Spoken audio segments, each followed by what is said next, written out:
Part 3 of gas laws is the second module that's in the second PowerPoint that's in the modules. It talks about characteristics of gases, talks a little bit about the gas laws, about how they all came together, molecular components of gases, and then finally, hopefully, we're going to get into Dalton's law of partial pressures and maybe even levies if I've got enough time, so I'll have to go quick. So gases, what we're talking about here is kinetic. It's going to look like this. This is the PowerPoint.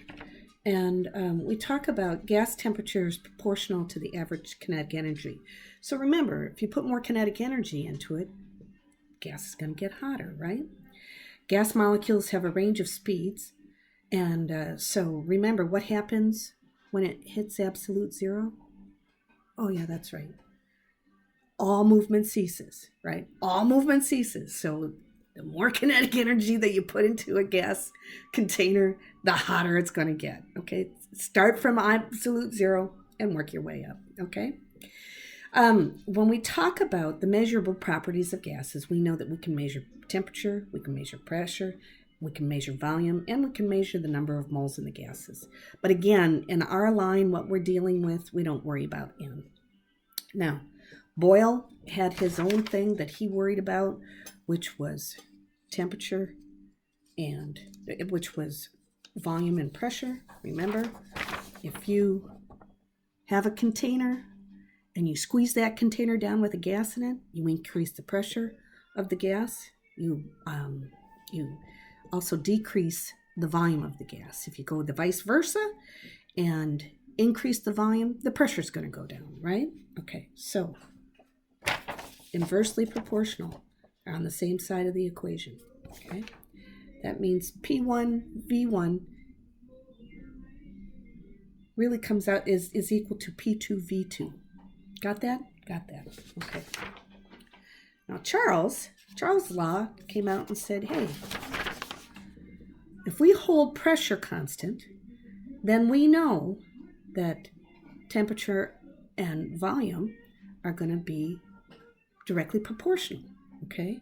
So that means V1 over T1 is equal to V2 over T2, okay? So Charles's law states that temperature will go up if volume goes up.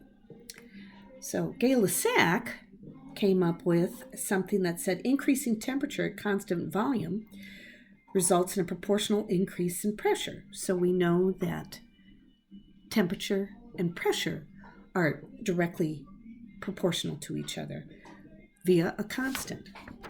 If we combine all of that stuff together, Mr. Gay-Lussac, Mr. Boyle, Mr. Charles, we're going to end up with using Avogadro's law. Remember Avogadro? Not avocado, Avogadro's law. Avogadro's law says that 1 mole of any gas at 0 degrees C and 1 atmosphere occupies 22.4 liters. That's a good thing to remember. Now, if we put all that together, what we've got is the ideal gas law, okay? PV equals nRT.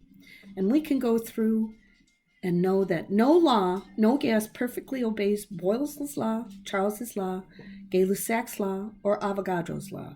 But it will work for most gases in most conditions, except extreme pressure and temperature, okay? Extreme temperature and pressure,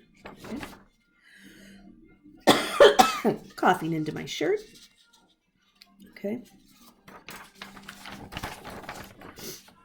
Here we've got ideal gas law, PV equals nRT, R is a proportionality constant. It's equal to something, yeah, we don't care what it's equal to, okay? When we talk about gas behavior in chemical formulas, we talk about the diffusion of gases, which means the movement of particles from high concentration to low concentration. We've been talking about that all semester long. Temperatures go from high temperature to low temperature.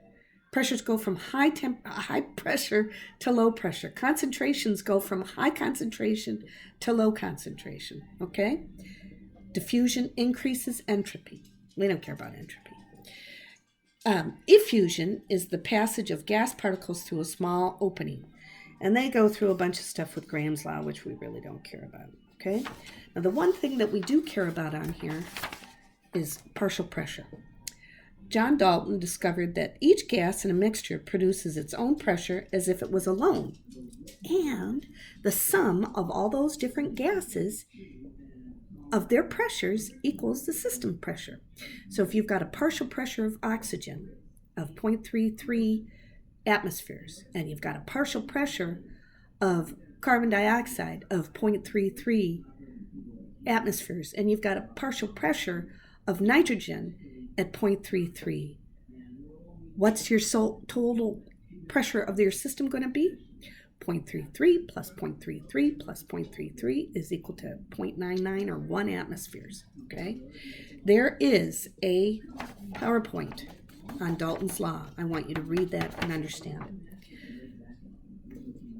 it. We're going to stop here, and then we'll do Blevy in a minute.